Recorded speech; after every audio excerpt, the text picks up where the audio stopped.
നമസ്കാരം. ഒരു തെരഞ്ഞെടുപ്പ് ഒരു രാജ്യം ബില്ല് അവതരിപ്പിച്ച ദിവസം തന്നെ ബി.ജെ.പിക്ക് തിരിച്ചടി. ബില്ല് അവതരിപ്പിക്കാനുള്ള പ്രമേയത്തിൽ നടന്ന വോട്ടെടുപ്പിൽ ബി.ജെ.പിയുടെ ചങ്കിടിപ്പ് വ്യക്തം. 269 പേർ അനുകൂലിച്ചപ്പോൾ എതിർത്തത് 198 പേർ. പെട്ടെന്നുള്ള വോട്ടെടുപ്പിൽ പ്രതിപക്ഷം കരുത്തുകാട്ടി. ഭരണപക്ഷത്തോ 20 ബി.ജെ.പി എംപിമാർ വന്നത് തന്നെയില്ല. വിപ്പ് നൽകിയിരുന്ന ബി.ജെ.പി വോട്ടെടുപ്പിൽ അങ്ങനെ അന്തം വിട്ടുനിന്നു. ബില്ലിനെതിരെ പ്രതിപക്ഷം ആഞ്ഞടിച്ചു. അംഗബലമില്ലാത്തതിനാൽ ജെ.പി.സിക്ക് വിടാം എന്ന തന്ത്രം ബി.ജെ.പി ഒടുവിൽ പുറത്തെടുത്തു. വരാനിരിക്കുന്ന നാളുകളിൽ പയറ്റാനിരിക്കുന്ന തന്ത്രങ്ങളിൽ ആദ്യത്തേത്. എങ്കിലും മോദിക്കും ബി.ജെ.പിക്കും മോഹഭംഗം നൽകുന്ന ദിവസമായിരുന്നോ ഇന്ന്? ഒറ്റ തെരഞ്ഞെടുപ്പിനെതിരാണ് ഫെഡറൽ ഇന്ത്യ എന്ന ചുവരെഴുത്താണോ വോട്ടെടുപ്പിൽ ഇന്ന് കണ്ടത്? ഈ വിഷയമാണ് സ്പെഷ്യൽ എഡിഷൻ ചർച്ച ചെയ്യുന്നത്. ബില്ലിന്റെ ഭാവി എന്ത്?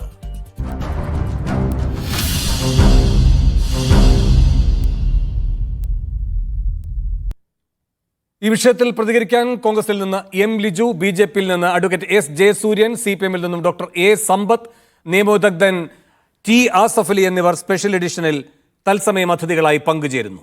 ആദ്യം ശ്രീ ലിജു, താങ്കൾക്ക് കേൾക്കാമെന്ന് തോന്നുന്നു. ഇന്നിപ്പോ ഈ ജെ.പി.സിക്ക് വിടാൻ പ്രധാനമന്ത്രി തന്നെ നിർദ്ദേശിച്ചു എന്ന് വിശാല മനസ്സ്, വിപുലമായ ചർച്ച നടക്കട്ടെ എന്ന തുറന്ന മനസ്സ് അമിത്ഷാ പ്രകടിപ്പിക്കുകയുണ്ടായി പാർലമെന്റിൽ. പക്ഷേ അത് സ്വാഭാവികമായി അവരുടെ ഒരു തുറന്ന മനസ്സായാണോ നിങ്ങൾ വിലയിരുത്തുന്നത്? അതോ ഈ പ്രമേയാവതരണത്തിൽ തന്നെ വോട്ടെടുപ്പ് എന്നതിലേക്ക് പോകുന്നു? അതിൽ 198 എന്ന കരുത്ത് പ്രതിപക്ഷം കാട്ടുന്നു. ആ ഞെട്ടലിലാണോ ഈ ജെ.പി.സി അനുഭാവം ബി.ജെ.പിയുടെ, അമിത്ഷായുടെ?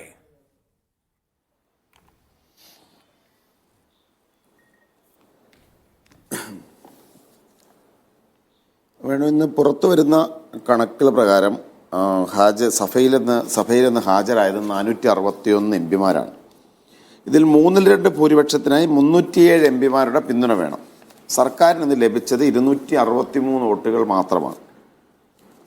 പ്രതിപക്ഷത്തിന് 198 വോട്ട് ലഭിച്ചു. അപ്പോൾ സ്വാഭാവികമായും 2/3 ഭൂരിപക്ഷം ലഭിക്കാത്തത് കൊണ്ട് ബില്ല് പരാജയപ്പെട്ടു എന്നാണ് അതിൻ്റെ യാഥാർത്ഥ്യം. സഭയുടെ മൊത്തം സ്ട്രെങ്ത് പരിശോധിച്ച് കഴിഞ്ഞാൽ 2/3 ഭൂരിപക്ഷം എന്ന് പറയുമ്പോൾ 50% കൂടുതൽ വേണം. അപ്പോൾ 360 വോട്ടിൽ പരം വേണ്ടി വരുന്നൊരു സാഹചര്യമാണ്. അപ്പോൾ എന്താണെങ്കിലും ഈ ഭരണഘടനാ ഭേദഗതി ബില്ല് ആയതുകൊണ്ട് ഇത് പാസ്സാവാൻ പാടാണ് എന്നതുകൊണ്ടാണ് ഇവരുന്നത് ജെ.പി.സിക്ക് വേണ്ടി, ജോയിൻറ്റ് പാർലമെൻ്ററി കമ്മിറ്റിക്ക് വിടാൻ തയ്യാറായത്. അതല്ലാതെ ഒരു ഉന്നതമായ ജനാധിപത്യ ബോധത്തിൻ്റെ അടിസ്ഥാനത്തിലാണെന്ന് കരുതാൻ സാധ്യമല്ല. കാരണം ബി.ജെ.പിയുടെ ലക്ഷ്യം തന്നെ പ്രതിപക്ഷമുക്ത ഭാരതമാണ്, കോൺഗ്രസ് മുക്ത ഭാരതം എന്നാണ് അവരുടെ ലക്ഷ്യമായി തന്നെ അവർ പ്രഖ്യാപിക്കുന്നത്. അപ്പോൾ പ്രതിപക്ഷം ഇല്ലാതാകണം എന്നാഗ്രഹിക്കുന്ന, കഴിഞ്ഞ തവണ ക്രിമിനൽ നടപടി നിയമങ്ങൾ, ഇപ്പോൾ ഇന്ത്യൻ പീനൽ കോഡും CRPCയും ഒക്കെ തന്നെ ഇല്ലാതാക്കി പുതിയ നിയമനിർമ്മാണം നടത്തുന്ന സമയത്ത് ആകെയുള്ള പ്രതിപക്ഷാംഗങ്ങളെ 143 പ്രതിപക്ഷാംഗങ്ങളെ ഒന്നടങ്കം സസ്പെൻഡ് ചെയ്ത് ചർച്ച പോലും ഇല്ലാതെ നിയമം പാസ്സാക്കിയ ആളുകളാണ്. അപ്പോൾ അതുകൊണ്ട് തന്നെ ഉന്നതമായ ജനാധിപത്യ ബോധം ബി.ജെ.പിയിൽ നിന്ന് പ്രതീക്ഷിച്ചിട്ട് കാര്യമില്ല. ഇപ്പോൾ അവർ ജെ.പി.സിക്ക് വിടാൻ തയ്യാറായത് നിലവിലുള്ള അംഗസംഖ്യ കുറവാണെന്ന് മനസ്സിലാക്കിയതുകൊണ്ടാണ്.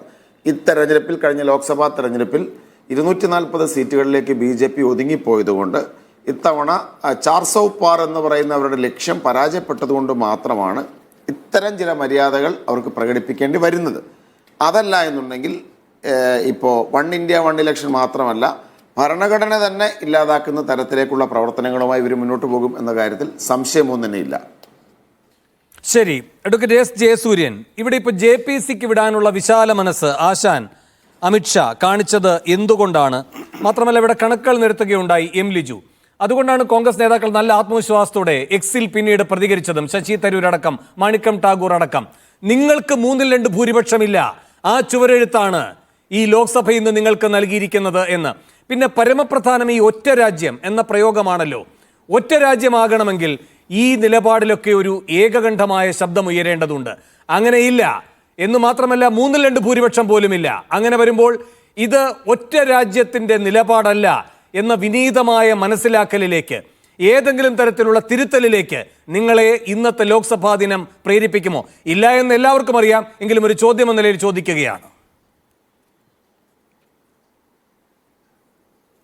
ചോദ്യം എന്ന നിലയിൽ മാത്രം ചോദിക്കുന്നത് കൊണ്ട് മറുപടി എന്നുള്ള നിലയിൽ മാത്രം മറുപടിയും പറയാം. കൃത്യമായി എത്ര ലോക്സഭാംഗങ്ങൾ ഭരണകക്ഷിക്കുണ്ട് എന്നുള്ളത് ഭരണകക്ഷിയെ ആരും പറഞ്ഞു പഠിപ്പിക്കാതെ തന്നെ ഭരണകക്ഷിക്ക് അറിയാം. അതുകൊണ്ട് ഇവിടെ എത്ര ഭൂരിപക്ഷം കിട്ടും എന്നുള്ളതിനെ സംബന്ധിച്ചുള്ള ഭയം അല്ലെങ്കിൽ സംശയം അത് ഭരണകക്ഷിക്കില്ല. ഇത് 2/3 ഭൂരിപക്ഷത്തോടു കൂടി മാത്രമേ പാസ്സാവുകയുള്ളൂ എന്നറിയാനുള്ള വിവേകവും വിവരവും ഭരണകക്ഷിക്കുണ്ട്. അതൊക്കെ മനസ്സിലാക്കിക്കൊണ്ട് തന്നെയാണ് ഈ ബില്ല് അവതരിപ്പിച്ചത്. വഖഫ് ബോർഡിന്റെ ബില്ലിന്റെ കാര്യത്തിലും JPCക്ക് വിട്ടത് ഇതേപോലെ തന്നെ ഏതെങ്കിലും ഭയത്തിന്റെ കാര്യത്തിലോ ഇതുപോലെ വോട്ടെടുത്തിട്ടോ ഒന്നുമല്ലല്ലോ. അപ്പോൾ JPC ചർച്ച ചെയ്യട്ടെ, വീണ്ടും പാർലമെന്റ് ചർച്ച ചെയ്യട്ടെ, എന്നിട്ട് ഭൂരിപക്ഷം കിട്ടിയാൽ പാസ്സായാൽ മതി. പക്ഷേ BJPയെ സംബന്ധിച്ചിടത്തോളം BJP പ്രഖ്യാപിച്ചിരിക്കുന്ന ഒരു കാര്യമാണ് 1 ഇന്ത്യ 1 ഇലക്ഷൻ. അത് നമുക്ക് സ്വാതന്ത്ര്യം കിട്ടിയ 1947 മുതൽ 67 വരെയുള്ള ആദ്യത്തെ 20 വർഷ കാലഘട്ടങ്ങളിൽ നമ്മളിവിടെ നടത്തിയതാണ്. 20 വർഷക്കാലം നടന്ന എല്ലാ തിരഞ്ഞെടുപ്പുകളിലും പാർലമെന്റും നിയമസഭയും ഒന്നിച്ച് ഇലക്ഷൻ നടത്തിയിട്ട് ഈ രാജ്യത്തെ ഫെഡറലിസം തകർന്നു പോയില്ല, ജനാധിപത്യം തകർന്നു പോയില്ല, രാജ്യം തകർന്നു പോയില്ല, ഏകാധിപത്യം ഉണ്ടായില്ല. 67 ശേഷം രാജ്യം തകർന്നു. മുന്നോട്ട് പോയി, ജനാധിപത്യപരമായി തന്നെ മുന്നോട്ട് പോയി. രാജ്യം തകർന്നോ? അതുകൊണ്ടാണോ ഒറ്റ തെരഞ്ഞെടുപ്പിലേക്ക് എത്തുന്നത്? 67 ശേഷവും രാജ്യം തകർന്നില്ല, ഇപ്പോഴും രാജ്യം തകർന്നില്ല, ഇനി ഒരിക്കലും രാജ്യം തകരുകയുമില്ല. ആ ഒറ്റ തെരഞ്ഞെടുപ്പ് എന്ന് പറയുന്നതിന് പല കാരണങ്ങളുണ്ട്. ഏറ്റവും പ്രധാനപ്പെട്ട കാര്യം നമുക്കറിയാം, ഒരു കാലാവധി എന്ന് പറയുന്നത് 5 വർഷക്കാലമാണ്. ഈ 5 വർഷക്കാലത്തേക്കുള്ള നയപരിപാടികളും പ്രവർത്തന പദ്ധതികളുമാണ് ഗവൺമെന്റുകൾ ആസൂത്രണം ചെയ്യുന്നതും നടപ്പാക്കുന്നതും. അപ്പോൾ 5 വർഷക്കാലം തുടർച്ചയായിട്ടുള്ള ഭരണം കേന്ദ്രത്തിന്റെയും സംസ്ഥാനത്തിന്റെയും ഭാഗത്ത്, അതേപോലെ തന്നെ ത്രിതല പഞ്ചായത്തുകളിലും മുനിസിപ്പാലിറ്റിയിലും കോർപ്പറേഷനിലും വരികയാണെങ്കിൽ കൃത്യമായ ഒരു ആസൂത്രണത്തോടു കൂടി പദ്ധതി നിർവഹണത്തിനും അതിന്റെ പൂർത്തീകരണത്തിനും ഏറ്റവും കൂടുതൽ അനുകൂലമായ അന്തരീക്ഷമുണ്ടാകും. രണ്ടാമത്തെ കാര്യം, തിരഞ്ഞെടുപ്പ് ചിലവ്, സർക്കാരിനുണ്ടാകുന്ന ചിലവ് നമുക്ക് ഈ ചർച്ച മുന്നോട്ട് പോകുന്ന ഘട്ടത്തിൽ അതൊക്കെ പരിശോധിക്കാം. പക്ഷെ ശ്രീ ജയസൂര്യൻ, ഇവിടെ അങ്ങ് പറയുകയുണ്ടായി, ഞങ്ങളുടെ അംഗബലം എത്ര എന്ന് ഞങ്ങൾക്കറിയാം, 3/2 ഭൂരിപക്ഷത്തിന്റെ കണക്ക് ഞങ്ങൾക്കറിയാം, പക്ഷെ ഉള്ള കണക്ക് ഒപ്പിക്കാൻ നിങ്ങൾക്ക് കഴിയാതിരുന്നതിന്റെ കഥ എന്താണ്? അതാണ് ചോദ്യം. വിപ്പ് കൊടുത്തല്ലോ, 20 BJP MPമാർ എവിടെ പോയി എന്ന് മാത്രമല്ല, ഈ പറയുന്ന നിങ്ങളുടെ അംഗബലം മുഴുവൻ ഉറപ്പിക്കുക, പിന്നെ സ്വതന്ത്രരായി നിൽക്കുന്നു എന്ന് പറയുന്ന ആളുകളെ കൂടി ചേർക്കാൻ കഴിയുക, ഇങ്ങനൊരു ഫ്ലോർ മാനേജ്മെന്റ് ആലോചിച്ചിരുന്നു, അത് പൊട്ടി തകർന്നു പോയി. അത് പൊട്ടിത്തകരേണ്ട സമയമൊന്നും വന്നിട്ടില്ല വേണു.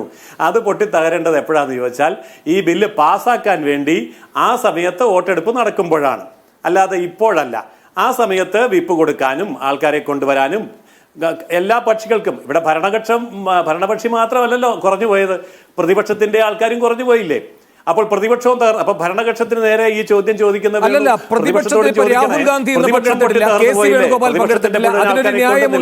അതിനൊരു ന്യായമുണ്ട്.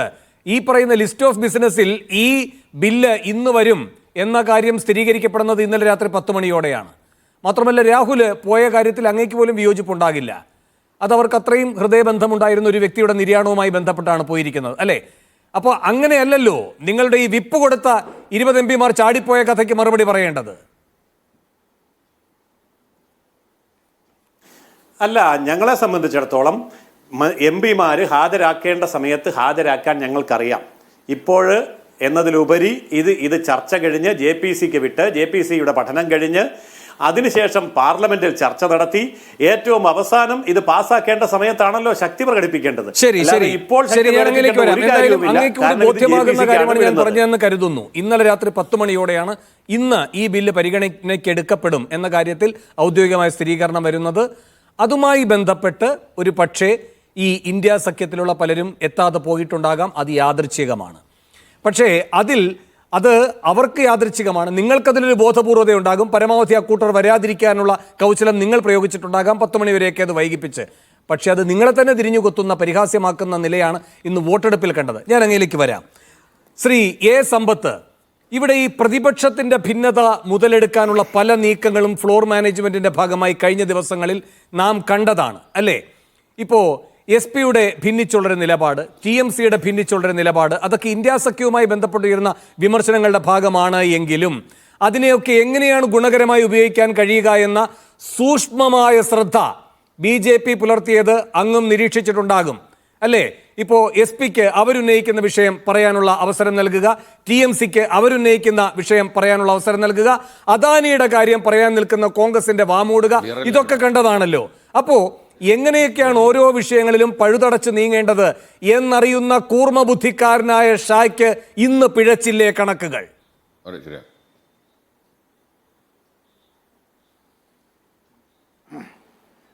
വേണു, ഈ പാർലമെൻറ്റിലെ ഫ്ലോർ മാനേജ്മെൻറ്റുമായി ബന്ധപ്പെട്ട് മാത്രമായി ഈ വിഷയത്തെ ചുരുക്കരുത് എന്നതാണ് എനിക്ക് ആദ്യത്തെ അഭ്യർത്ഥന. ഈ സൈമൾട്ടേനിയസ് എലക്ഷൻസ് നടത്തുന്നത് ഒരു രാഷ്ട്രം ഒരു തെരഞ്ഞെടുപ്പ് എന്നുള്ള നിലയിലേക്ക് ഇപ്പോൾ BJP പ്രചണ്ഡമായ പ്രചരണം ഇങ്ങനെ അഴിച്ചുവിട്ടിട്ടുള്ളൊരു കാര്യത്തെ സംബന്ധിച്ച് പറയുമ്പോൾ 2016 കോൺഗ്രസിൻ്റെ തമിഴ്നാട് പ്രദേശ് കോൺഗ്രസ് കമ്മിറ്റി പ്രസിഡൻ്റായിരുന്ന ശ്രീ EMS നാച്ചിയപ്പൻ, അദ്ദേഹം രാജ്യസഭാ അംഗമായിരുന്നു. പാർലമെൻറ്റിൻ്റെ standing committee on personnel public grievances law and ജസ്റ്റിസിൻ്റെ ആ റിപ്പോർട്ട്, അതിൽ ഒട്ടനവധി BJP അംഗങ്ങളും മറ്റുള്ളവരുമൊക്കെ ഉണ്ടായിരുന്നു. തെളിവെടുപ്പ് നടത്തിയതാണ്. ടേക്കിംഗ് എവിഡൻസ് എന്നാണ് ഞങ്ങളതിന് പറയുക. രാജ്യത്തിൻ്റെ പല ഭാഗത്തും ദേശീയ പാർട്ടികൾ, പ്രാദേശിക പാർട്ടി എന്നൊരു പദപ്രയോഗം തന്നെ ശരിയല്ല, കാരണം അവർക്കൊക്കെ ഉള്ള അംഗബലവും അത്തരത്തിലൊക്കെയാണ്. ചെറുതും വലുതുമായ സംഘടനകൾ, മീഡിയ പേഴ്സൺസ്, വേരിയസ് സ്റ്റേക്ക് ഹോൾഡേഴ്സ് എന്ന് തന്നെ വെച്ചാൽ മതി. എന്തിനേറെ പറയുന്നു, നമ്മുടെ അഭിഭാഷകരുടെ സംഘടനകൾ പോലും ഇതുമായി ബന്ധപ്പെട്ട് തെളിവെടുപ്പിന് വന്നിരുന്നു.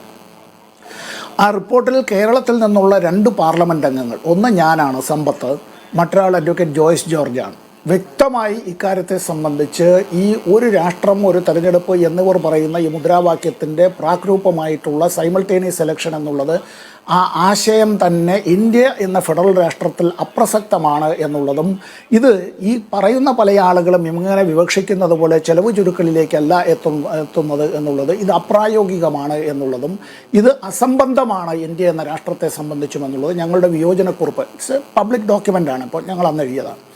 2018 നമ്മുടെ ലോ കമ്മീഷൻ്റെ, നിയമ കമ്മീഷൻ്റേതായിട്ടുള്ള ഒരു റിപ്പോർട്ട്, ആദ്യം അതിൻ്റെ കരട് റിപ്പോർട്ട്, പിന്നെ അത് കഴിഞ്ഞ് ഗവൺമെൻറ്റിന് ആ റിപ്പോർട്ട് കൊടുത്തു. അവർ സൈമൾട്ടേനിയസ് ഇലക്ഷനെ സംബന്ധിച്ച് അവരുടെ ചില കാര്യങ്ങൾ, അതിൽ പാർലമെൻറ്റ് അംഗങ്ങൾക്കും രാഷ്ട്രീയ പാർട്ടികൾക്കും വലിയ കാര്യമൊന്നുമില്ല, കാരണം അത് ലോ കമ്മീഷനാണ്.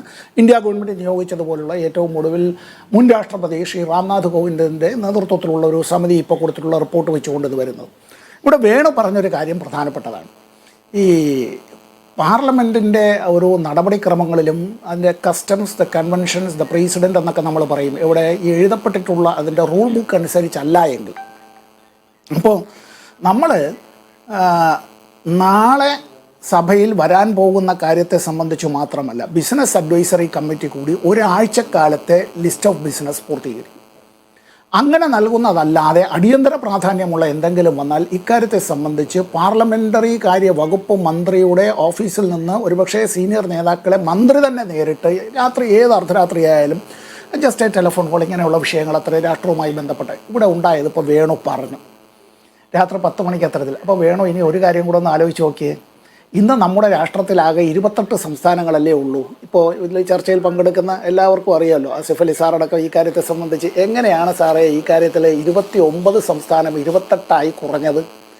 രാജ്യസഭയിൽ ഇന്ത്യയുടെ ആഭ്യന്തര വകുപ്പ് മന്ത്രി പൊടുന്നനെ ഒരു പ്രഖ്യാപനം നടത്തുന്നു. ഞാൻ കീശയിൽ നിന്ന് ഈ കടലാസ് കഷ്ണം വലിച്ചെടുക്കുന്നത് പോലെ അദ്ദേഹം ഒരു കടലാസ് കഷ്ണം വലിച്ചെടുത്ത് അദ്ദേഹം വായിക്കുമ്പോൾ ആ ഒരു സംസ്ഥാനത്തെ തന്നെ ഇല്ലാതാക്കുകയും അതിനെ കീറിമുറിച്ചൊരു ഭാഗത്തെ അതിനെ യൂണിയൻ ടെറിട്ടറി ആക്കുകയും മറുഭാഗത്ത് ലഡാക്കിനാണ് എങ്കിൽ തിരഞ്ഞെടുക്കാൻ ജനങ്ങൾ നേരത്തെ തിരഞ്ഞെടുത്തിരുന്ന MLA-മാരുണ്ടായിരുന്ന പൂർണ്ണ സംസ്ഥാനമാണ്. അവിടെയാണ് ഇതെല്ലാം തട്ടിത്തെറിപ്പിക്കുന്നത്, അതുകൂടി അറിയണം. അല്ലാതെ ജനങ്ങളെ ശാക്തീകരിക്കലും ജനാധിപത്യത്തെ ശക്തിപ്പെടുത്തലോ ഒന്നും അല്ല അവിടെ നടത്തിയിരിക്കുന്നത്. എന്നിട്ട് അവിടെ നിയമസഭാ തെരഞ്ഞെടുപ്പ് ഈ പറയുന്ന യൂണിയൻ ടെറിട്ടറിയിലേക്ക് നടക്കുന്നത് തന്നെ സുപ്രീം കോടതിയുടെ ഉത്തരവ് വന്ന 1 കൊല്ലത്തിന് ശേഷമാണ്. അതായത് 10 കൊല്ലക്കാലം ഒരു മുഖ്യമന്ത്രിയോ ഒരു ഗവൺമെൻറ് ഒരു തിരഞ്ഞെടുക്കപ്പെട്ടതായ ഒരു മന്ത്രിസഭയോ ആ ജമ്മു കാശ്മീരിന് ഉണ്ടായിരുന്നില്ല. ഒരു ട്രീറ്റിയുടെ അടിസ്ഥാനത്തിലാണ് ജമ്മു കാശ്മീർ ഇന്ത്യൻ യൂണിയൻ ലയിക്കുന്നത്. ആ ട്രീറ്റി എന്നുള്ളത് പെർപ്പച്വൽ ട്രീറ്റിയാണ്. ഇതിൽ പങ്കെടുക്കുന്നവരെല്ലാവരും അഭിഭാഷകരാണല്ലോ, ഞാൻ ഉൾപ്പെടെ. ആസിഫ് അലി സാർ പറയട്ടെ, ഒരു ട്രീറ്റി അല്ലെങ്കിൽ ഒരു കരാർ അത്തരം കാര്യത്തിൽ അതിനൊരു സാധാരണ കാലാവധിയുണ്ട്. എന്നാൽ രാജാ ഹരിസിംഗ് അങ്ങനെ ഇന്ത്യൻ യൂണിയനുമായി ഒപ്പുവെച്ചിട്ടുള്ള കരാറിൽ അത് പെർപ്പച്വൽ ട്രീറ്റി അത് ലംഘിക്കുന്നു. ആ ട്രീറ്റിയിൽ പറഞ്ഞിട്ടുള്ള പ്രധാനപ്പെട്ട 3 കാര്യങ്ങളിൽ ഏതെങ്കിലും ലംഘിക്കണമെങ്കിൽ എങ്ങനെയാണ്? അവിടെ നിലവിലുള്ള ഗവൺമെൻറ്റുമായി കൂടിയാലോചിച്ച് അവരുടേതായ കൺസെൻറ്റ് വേണം, അത് കൂടിയേ അങ്ങനെ വേണം വരേണ്ടത്. പക്ഷേ അഭിഭാഷകരായിരിക്കുന്ന നിങ്ങളെയൊക്കെ പ്രസക്തമാക്കുന്ന വേദി ഏതാണ്? ഇന്ത്യൻ ജുഡീഷ്യറി അല്ലേ? ആ പരമോന്നത നീതിപീഠം ഇത് തള്ളിക്കളഞ്ഞിട്ടില്ലല്ലോ. കേന്ദ്ര സർക്കാരിന്റെ നടപടി? ഇവിടെയാണ് ഞാൻ ചോദിക്കുന്നത്. ഇത് പറഞ്ഞാൽ എന്നെ ദേശവിരുദ്ധനായി വേണമെങ്കിൽ അഡ്വക്കേറ്റ് ജയസൂര്യ പറയും. എന്താണെന്നറിയോ, അവിടെ ഉണ്ടായിരുന്ന സംസ്ഥാന സർക്കാരിനെ പിരിച്ചുവിട്ട് അധികാരങ്ങൾ ലഫ്റ്റനന്റ് ഗവർണറിലേക്ക് അതങ്ങനെ കേന്ദ്രീകരിച്ച് അങ്ങനെ ആഭ്യന്തര വകുപ്പ് മന്ത്രിയുടെ ഓഫീസിൽ നിന്നുള്ളൊരു പോസ്റ്റ് ഓഫീസായി മാറുകയും രാഷ്ട്രപതി ഭരണം ഏർപ്പെടുത്തുകയും ചെയ്തുകൊണ്ട് ഇത്തരം കാര്യത്തിൽ വരുമ്പോൾ ഞാൻ തന്നെ I am the judge, the jury and the executioner എന്നുള്ള നിലയിലേക്ക് എത്തുകയാണ്. ഇതൊക്കെയാണ് പറയുന്നത് ദ കോൺസ്റ്റിറ്റ്യൂഷണൽ അൺകോൺസ്റ്റിറ്റ്യൂഷണലിസം എന്നുള്ളത്. ശരി, ഭരണഘടന മഹത്തരമാണെന്ന് പ്രഖ്യാപിക്കുകയും അതിൽ തൊട്ട് സത്യം ചെയ്യുകയും അതിനെപ്പറ്റി ആണയിടുകയും ചെയ്തുകൊണ്ട് ആ ഭരണഘടനയെ തന്നെ ദുരുപയോഗപ്പെടുത്തിക്കൊണ്ടും ഭരണഘടനയെ വഴിതെറ്റിച്ചുകൊണ്ടും ഈ ഭരണഘടനയെ കൊല്ലാൻ വേണ്ടിയുള്ള കാര്യങ്ങൾ അങ്ങനെ കൊണ്ടുവരും. ഭരണഘടനയെ കൊല്ലാൻ, അതിൻ്റെ മൂല്യങ്ങളെ ഹനിക്കാൻ, ഇതാണ് ചെയ്യുന്നത് ഇവിടെ. ഇവർ ഈ പറയുന്നത് പോലെ ഇത് തെരഞ്ഞെടുപ്പ്, ഇത് ചെലവ് കുറയ്ക്കാനുള്ള പ്രക്രിയയൊന്നും അല്ല. ജുഡീഷ്യറിയുടെ ഭാഗം ഒരു സന്ദേശം എന്ന രൂപത്തിൽ പറയുകയുണ്ടായി. നല്ല കാര്യം തന്നെയാണ്.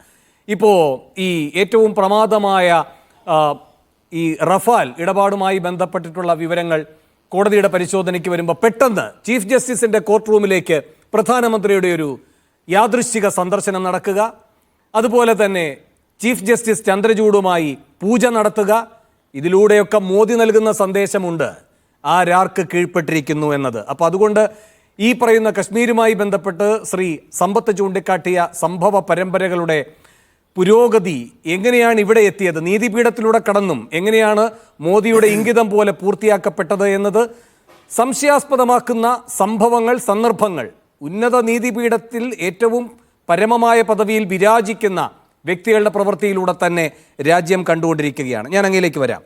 അഡ്വക്കേറ്റ് ടി ആസഫ് അലി, ഇവിടെ ഇപ്പോൾ ഈ രാംനാഥ് കോവിന്ദിൻ്റെ റിപ്പോർട്ട്, ലോ കമ്മീഷൻ ശുപാർശ, 47ഓളം രാഷ്ട്രീയ പാർട്ടികളെ കണ്ടു, 32 പേരും അനുകൂലിച്ചു, 15 പേർ മാത്രം എതിർത്തു. മുൻ തെരഞ്ഞെടുപ്പിലെ 4 മുഖ്യ തെരഞ്ഞെടുപ്പ് കമ്മീഷണർമാരിൽ ഒരാൾ പോലും അതിനോട് വിയോജിച്ചില്ല. 20ലധികം സംസ്ഥാന തെരഞ്ഞെടുപ്പ് കമ്മീഷണർമാരുമായി ആശയവിനിമയം നടത്തി. ആകെ തമിഴ്നാട്ടിൽ നിന്നുള്ള ഒരാളൊഴിച്ച് ബാക്കി എല്ലാവരും അനുകൂലിച്ചു. ഇങ്ങനെ അനുകൂലം മാത്രമായിരിക്കുന്ന സംഭവങ്ങളുടെ ഒരു പരമ്പര തന്നെ ഈ പറയുന്ന BJP നേതൃത്വം ഈ നീക്കത്തെ സാധൂകരിക്കുന്നതിനുള്ള തെളിവായി ചൂണ്ടിക്കാട്ടുന്നുണ്ട്. എന്ന് മാത്രവുമല്ല, അങ്ങേക്ക് അറിയുന്നത് പോലെ ഈ രാംനാഥ് കോവിന്ദിൻ്റെ റിപ്പോർട്ട് എന്ന് പറയുന്നത് 18,626 പേജ്, അത്ര വലിയൊരു ബൃഹത് സംഹിതയായിട്ട് നിൽക്കുകയാണ്. അപ്പോൾ അത്ര വിപുലമായ കൂടിയാലോചനകളും ഉൾക്കൊള്ളലുമൊക്കെ നടന്നു എന്ന ധാരണയും പ്രതീതിയുമാണ് ഇവർ ഉണ്ടാക്കിയിരിക്കുന്നത്. പക്ഷേ അങ്ങേക്കറിയുന്നത് പോലെ ഇപ്പോൾ ഈ നരേന്ദ്രമോദി എങ്ങനെയാണോ 2 ചീഫ് ജസ്റ്റിസുമാരുമായി ബന്ധപ്പെട്ട് ഇടപെട്ടത് എന്ന പോലെ ഒരു ഉദാഹരണമുണ്ട്. 99 അദ്വാനി പറയുകയാണ് ഒരു രാജ്യം ഒരു തെരഞ്ഞെടുപ്പ് വേണം. കപിൽ സിബൽ ചൂണ്ടിക്കാട്ടിയതുപോലെ തൊട്ട് പിന്നാലെ 170ാമത് തെരഞ്ഞെടുപ്പ് കമ്മീഷന്റെ റിപ്പോർട്ട് വരികയാണ് ഇതിനെ പിന്തുണച്ചുകൊണ്ട്. അപ്പോൾ ആദ്യം യജമാനൻ പറയുക, അല്ലെങ്കിൽ ആദ്യം അധികാര കേന്ദ്രത്തിൽ നിന്നുള്ള ഒരാൾ പറയുക, പിന്നെ അതിന് ഇംഗിതാനുസാരികൾ എന്ന നിലയിൽ ബാക്കി സംവിധാനങ്ങൾ പ്രവർത്തിക്കുക. ഇത് തന്നെയാണോ ഇപ്പോൾ ഏറ്റവും വലിയ ഉൾക്കൊള്ളലായി ഇവർ ഉദ്ഘോഷിക്കുന്ന രാംനാഥ് കോവിന്ദിന്റെ റിപ്പോർട്ടും ലോ കമ്മീഷൻ ശുപാർശയും ഒക്കെ അങ്ങനെ തന്നെയാണോ താങ്കളുടെ മനസ്സിലാക്കലിലും?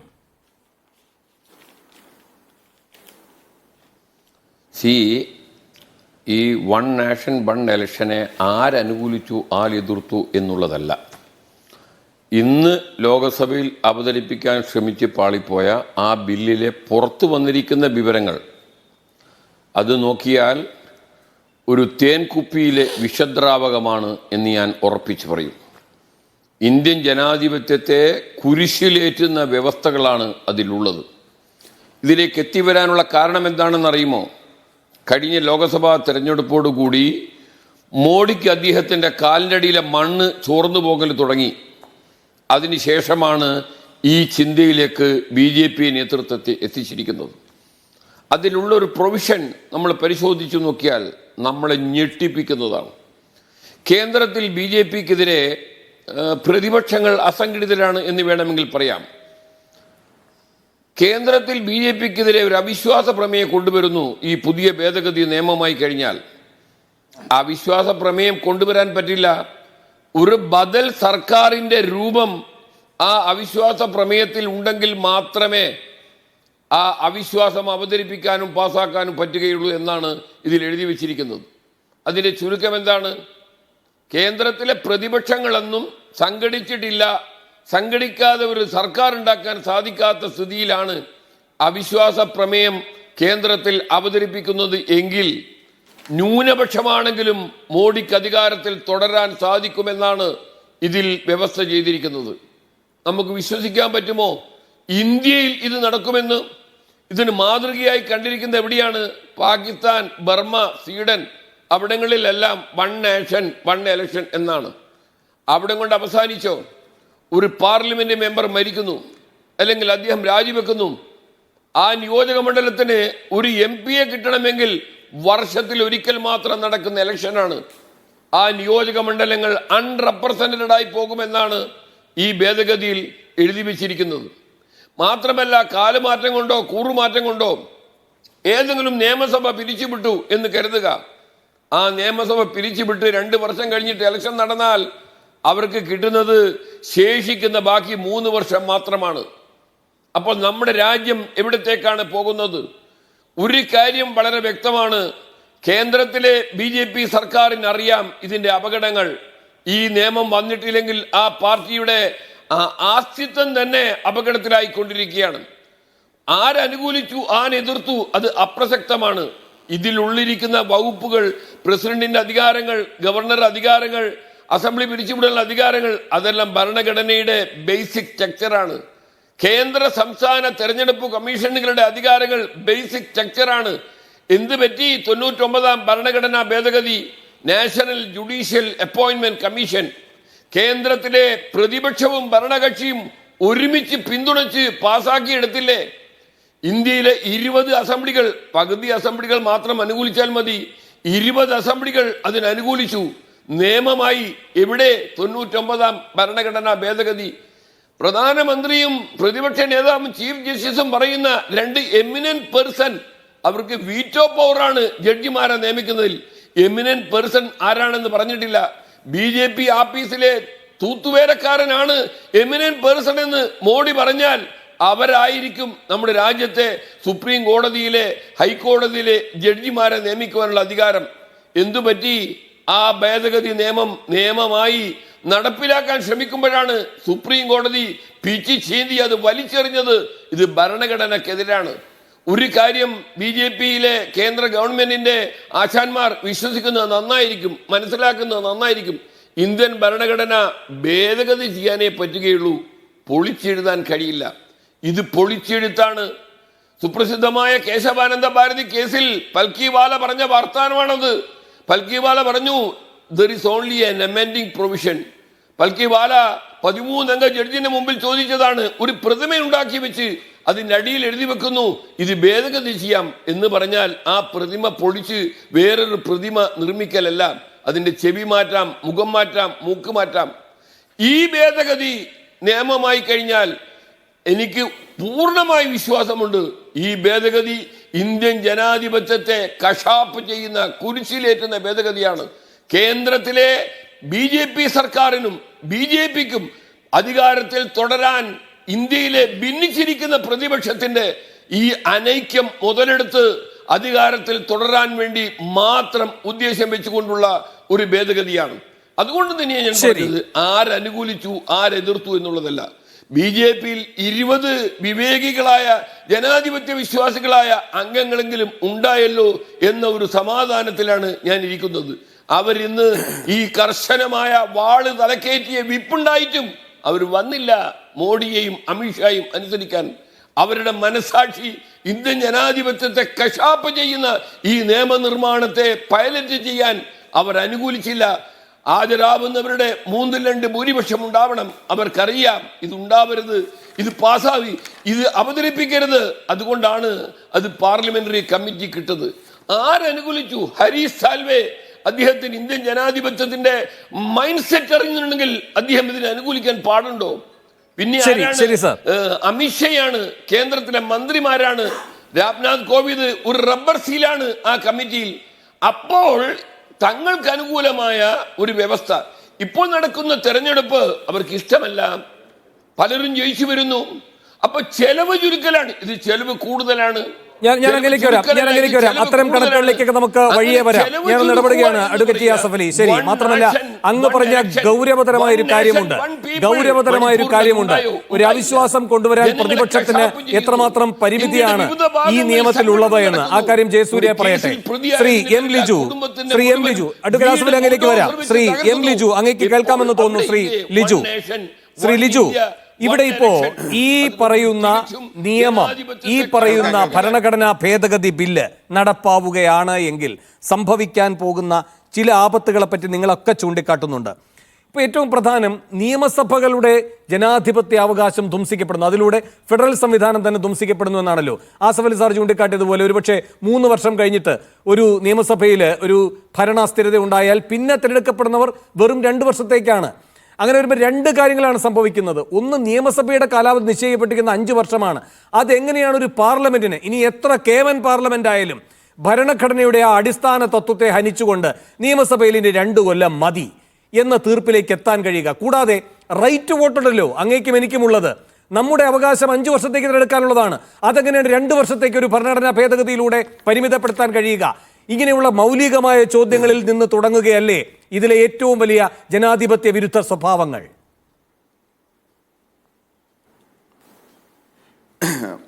ഈ വൺ ഇന്ത്യ വൺ ഇലക്ഷൻ ബില്ലിനെ എതിർക്കുന്നതിൽ ഏറ്റവും സുപ്രധാനമായി ഉയർത്തപ്പെട്ടിരിക്കുന്ന 2-3 കാര്യങ്ങൾ. ഒന്ന്, ഇത് ഭരണഘടനാ വിരുദ്ധമാണ് എന്നുള്ളതാണ്. അപ്പോൾ അതിലെ ഒരു പ്രധാനപ്പെട്ട കാര്യം, നമ്മൾ ഈ ആർട്ടിക്കിൾ നേരത്തെ ഇപ്പം വേണു ചർച്ച ചെയ്ത കാര്യം, അസഫ് അലി സാറും അതുമായി സംബന്ധിച്ച കാര്യങ്ങൾ പറഞ്ഞു.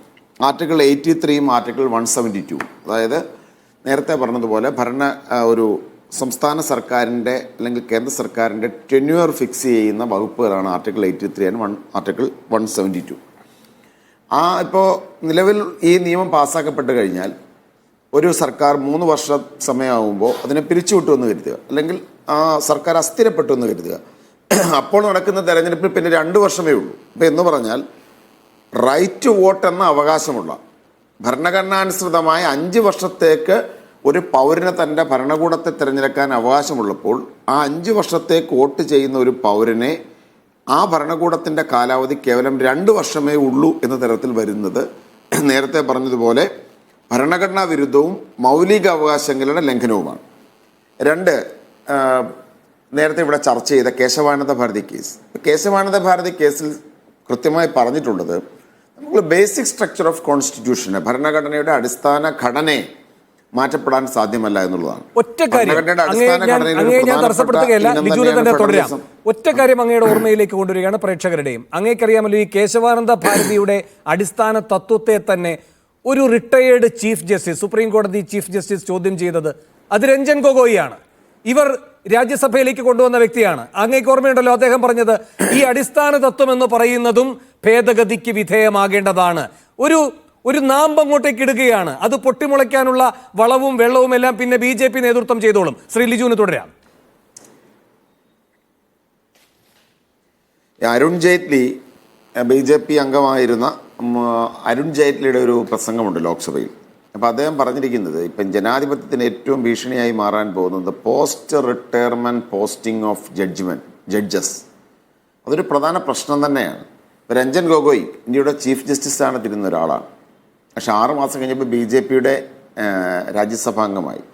ഇപ്പോൾ ചീഫ് ജസ്റ്റിസുമാരുടെ ഒരു ഫാഷൻ എന്ന് പറഞ്ഞാൽ സ്വന്തം വീട്ടിലേക്ക്, അതായത് പൊളിറ്റിക്കൽ എക്സിക്യൂട്ടീവിൽ നിന്നും തീർച്ചയായും മാറി നിൽക്കേണ്ട ജുഡീഷ്യൽ ഹെഡ്, രാജ്യത്തെ ഏറ്റവും പരമോന്നതമായ നീതിപീഠത്തിന് നേതൃത്വം കൊടുക്കുന്നവർ സ്വന്തം വീട്ടിൽ ആരതി ഒഴിയാനും പൂജ നടത്താനും പ്രധാനമന്ത്രിമാരെ വിളിച്ചു വരുത്തുന്ന ഒരു കാലഘട്ടമാണിത്.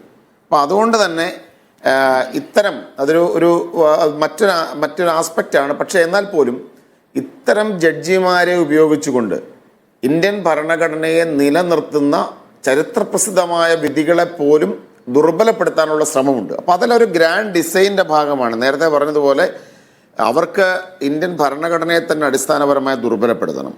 രാജ്യത്ത് ഒരു ഓട്ടോക്രസി നിലവിൽ കൊണ്ടുവരണം. ഇപ്പം ഇന്ത്യൻ ഡെമോക്രസിയെ തന്നെ ലോകവ്യാപകമായി വിലയിരുത്തുന്നത് ഫ്ലോഡ് ഡെമോക്രസി എന്നാണ് ആദ്യം വികലമായ ജനാധിപത്യമായിട്ടാണ് സമീപകാലത്ത് വിലയിരുത്തിയത്. ഇപ്പോൾ അതൊരു ഇലക്ട്രൽ ഓട്ടോക്രസി എന്ന തരത്തിലാണ് സ്വതന്ത്ര ചിന്തകരും സ്വതന്ത്ര ഏജൻസികളും നമ്മുടെ രാജ്യത്തിൻ്റെ ജനാധിപത്യത്തെ വിലയിരുത്തുന്നത്. അപ്പോൾ ആ ഇലക്ട്രൽ ഓട്ടോക്രസി അവർക്ക് നിലനിർത്തണം. ഇവിടെ ഒരു അവിശ്വാസ പ്രമേയം പോലും വരരുത്. ഒറ്റ തെരഞ്ഞെടുപ്പ് കഴിഞ്ഞ് മാൻഡേറ്റ് കിട്ടിക്കഴിഞ്ഞാൽ അതിനിടക്കിടക്കുന്ന ഒരു തീരുമാനവും ജനം വെല്ലുവിളിക്കാൻ പാടില്ല. ഇപ്പോൾ നടക്കുന്ന തെരഞ്ഞെടുപ്പുകൾക്ക് ഒരു ഗുണമുണ്ട്. ഒരു കേന്ദ്ര തെരഞ്ഞെടുപ്പ് കഴിഞ്ഞു, ഇടയ്ക്കൊരു സംസ്ഥാന 2-3 തെരഞ്ഞെടുപ്പ് നടക്കുമ്പോൾ ഒരു മൂഡ് ഓഫ് ദ സ്റ്റേറ്റ് അല്ലെങ്കിൽ മൂഡ് ഓഫ് ദ നേഷൻ പലതുകൊണ്ടും വിലയിരുത്താൻ സാധിക്കും. അതുകൊണ്ടാണ് ബൈ ഇലക്ഷനുകളുടെ പ്രത്യേകത അതാണ്. അപ്പോൾ അതനുസരിച്ച് ഭരണകൂടങ്ങൾക്ക് തിരുത്തേണ്ടി വരും. ഇവിടെ ഇപ്പോൾ ഒരു പ്രശ്നമില്ല. ഒരു തെരഞ്ഞെടുപ്പിലൂടെ രാജ്യവും സംസ്ഥാനങ്ങളും പിടിച്ചെടുത്താൽ 5 വർഷക്കാലത്തേക്ക് പിന്നെ എന്തും ചെയ്യാം.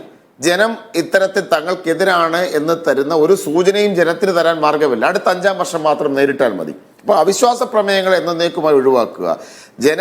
ജനത്തിന് തങ്ങൾക്കെതിരെ ഉയർന്നു വരുന്ന ഭരണകൂടത്തോടുള്ള അസംതൃപ്തി പ്രകടിപ്പിക്കാൻ യാതൊരു മാർഗവും ഇല്ലാതാക്കുക. അതിന് ഭരണഘടനയുടെ മൗലികാവകാശങ്ങളെ ലംഘിക്കുന്നു. അതിന് ഭരണഘടനയുടെ ബേസിക് സ്ട്രക്ചറിനെ തന്നെ ഇല്ലാതാക്കുന്നു. ഫെഡറലിസം ഇല്ലാതാക്കുന്നു. ഇതാണ് ഇവർ നടത്തിക്കൊണ്ടിരിക്കുന്നത്. അപ്പോൾ ഭരണഘടനയെ ഒരു കാലത്തും മാനിച്ചിട്ടില്ലാത്തവർ, ഭരണഘടന എന്നേക്കുമായി അവസാനിപ്പിക്കണമെന്ന് ആഗ്രഹിച്ചവർ ജനം കനിയാത്തത് കൊണ്ട് മാത്രം മറ്റു മാർഗങ്ങൾ സ്വീകരിക്കുന്നു എന്ന് കരുതിയാൽ മതി. ശരി, എനിക്കൊരു ഇടവേളയ്ക്ക് വേണം. പക്ഷേ അതിന് മുമ്പ് അഡ്വക്കേറ്റ് ജയസൂര്യൻ ഇവിടെ വന്ന ഗുരുതരമായ വിമർശനങ്ങൾക്കുള്ള മറുപടി.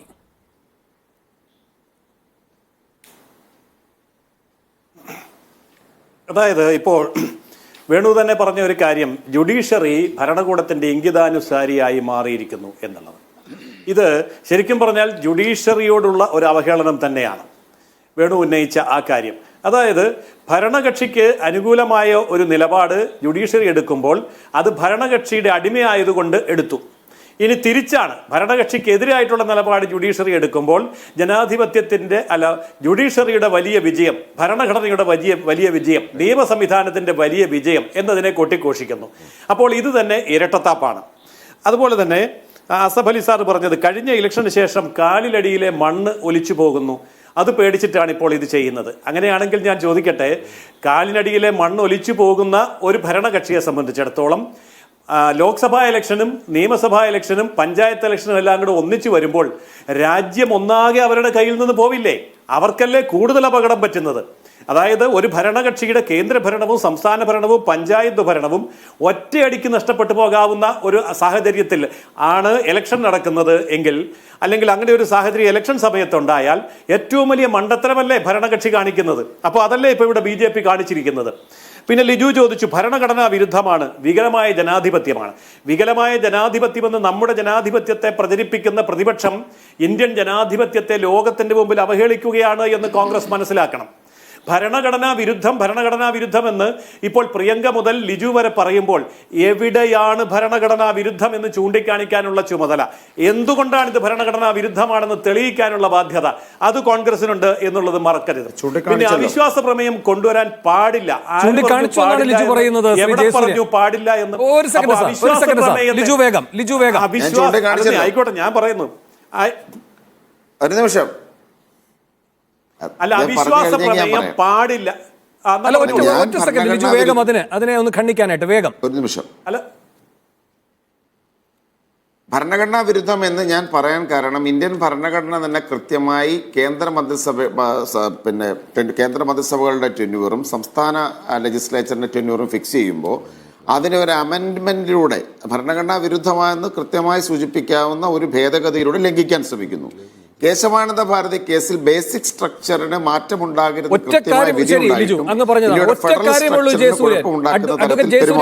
ലളിതമായി പറയാം, ഒരു നിയമസഭയിൽ എന്തെങ്കിലും തരത്തിലുള്ളൊരു ഭരണാനിശ്ചിതത്വം ഉണ്ടായാൽ 3 വർഷം കഴിഞ്ഞിട്ടോ അല്ലെങ്കിൽ 4 വർഷം കഴിഞ്ഞിട്ടോ, പിന്നെ 1 വർഷത്തേക്ക് അല്ലെങ്കിൽ 2 വർഷത്തേക്കേ ഉള്ളൂ അതിന്റെ കാലാവധി. അങ്ങനെ വരുമ്പോൾ എന്താ സംഭവിക്കുന്നത്?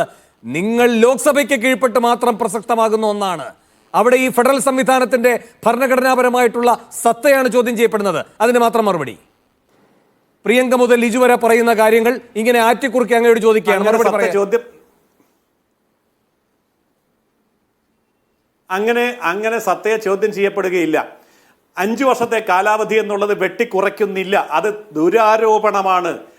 4 വർഷം കഴിഞ്ഞ് 1 വർഷമേ പിന്നെ ഒരു തെരഞ്ഞെടുപ്പ് നടത്തുമ്പോൾ ആ നിയമസഭയ്ക്ക് കാലാവധിയുള്ളൂ. കാരണം എന്താ? ലോക്സഭയുടെ കാലാവധി ആ 1 വർഷം കൊണ്ട് തീരുകയാണ്. ആർക്ക് കീഴ്പ്പെട്ടിരിക്കുന്നു ഈ വ്യവസ്ഥയിലൂടെ? ആരും ആർക്കും കീഴ്പ്പെട്ടിരിക്കുന്നില്ല, കീഴ്പ്പെടേണ്ട പ്രശ്നവുമില്ല. അവിടെ നിയമസഭയ്ക്ക് നിയമസഭയുടേതായിട്ടുള്ള നിയമങ്ങളും അധികാരങ്ങളും ഉണ്ട്. അതൊരിക്കലും പാർലമെന്റിന് കീഴ്പ്പെട്ടല്ല. എന്തധികാരം? ഒരു വർഷത്തേക്ക് മാത്രമാണ് ആ നിയമസഭയുടെ കാലാവധിയെങ്കിൽ ബാക്കി 4 വർഷം ആര് കൊണ്ടുപോയി? ഞാൻ ചോദിക്കട്ടെ, ഇത് തന്നെ പാർലമെന്റിലും വരികയല്ലേ? പാർലമെന്റില് ഭൂരിപക്ഷമില്ലാതെ ഒരു ഗവൺമെന്റ് താഴെ വീണാൽ അവിടെയും ഈ പറഞ്ഞ ഇതേ സംഗതി വരില്ലേ? ശരി, അതുകൊണ്ട് ഇവിടുത്തെ നിയമത്തിൽ 2029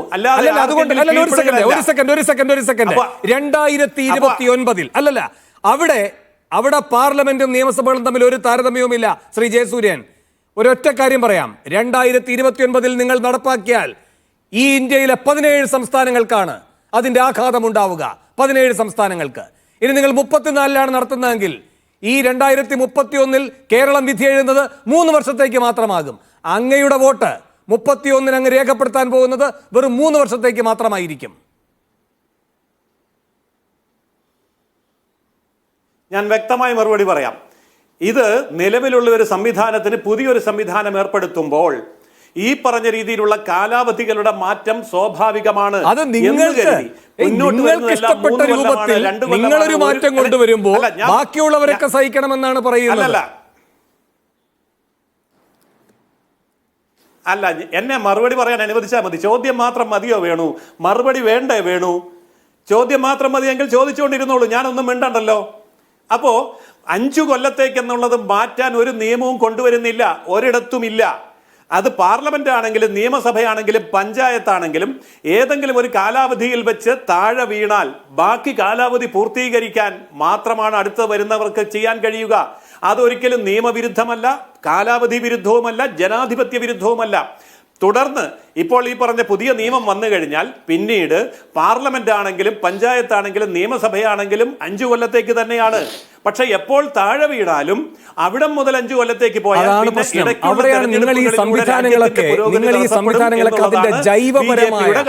അതിന്റെ ജൈവപരമായ സത്ത ചോർത്തിക്കളഞ്ഞ് കാണുന്നത് കൊണ്ടാണ്. 5 കൊല്ലം പാർലമെന്റ് അവിടെ ഇരിപ്പുണ്ട്, 5 കൊല്ലം നിയമസഭകളും ഇരിപ്പുണ്ട്. പക്ഷെ ഇടയ്ക്ക് ജനങ്ങൾ തിരഞ്ഞെടുക്കുന്ന ആളുകൾ ചിലപ്പോൾ 3 കൊല്ലമേ ഇരിക്കൂ, ചിലപ്പോൾ 2 കൊല്ലമേ ഇരിക്കൂ. അതൊക്കെ ഈ പറയുന്ന പാർലമെന്റും നിയമസഭയും ഞങ്ങൾ നിശ്ചയിച്ച 5 കൊല്ലം പൂർത്തിയാക്കാൻ വേണ്ടി ഇടയ്ക്ക് വരുന്ന അതിഥികൾ, ജനാധിപത്യത്തിൽ ഇടയ്ക്ക് കയറി വരുന്ന അതിഥികൾ. ഇതാണ് നിങ്ങൾക്ക് ഇതുമായി ബന്ധപ്പെട്ട ജനാധിപത്യപരമായ ബോധ്യം. ഞാൻ അങ്ങനെയൊക്കെ വരാം ശ്രീ ജയസൂര്യ. ഞാൻ വേഗം ഒരിടവേളയിലേക്ക് പോകുന്നു. ഞാൻ വരാം സർ, ഒരിടവേളയിലേക്ക്. ബില്ലിന്റെ ഭാവി എന്താ എന്ന സ്പെഷ്യൽ എഡിഷൻ ചർച്ച തുടരുകയാണ്. ശ്രീ എ സമ്പത്ത്, ഇവിടെ ഇപ്പോൾ ഈ നിയമസഭകൾ ഒരു പ്രത്യേക കാലാവധിക്കിടയിൽ എന്തെങ്കിലും അനിശ്ചിതത്വം സംഭവിച്ചാൽ ഉടനെ ബാക്കി കാലാവധി പൂർത്തിയാക്കുക. ലോക്സഭയുടെ കാലാവധി എപ്പോൾ അവസാനിക്കുന്നു അപ്പോൾ നിയമസഭകളിലെ കാലാവധി അവസാനിക്കും. ഇതിലൊരു പ്രശ്നവുമില്ല എന്നാണ് ശ്രീ ജയസൂര്യ പറയുന്നത്. അവർക്ക് ഈ കാര്യങ്ങളിലൊക്കെ നല്ല മികവോടെ ഇത് ഫലപ്രാപ്തിയിലെത്തിക്കാൻ കഴിയുമെന്ന് ഒരുപാട് ഘട്ടങ്ങളിലൂടെ അവർ തെളിയിച്ചിട്ടുള്ളതാണ്.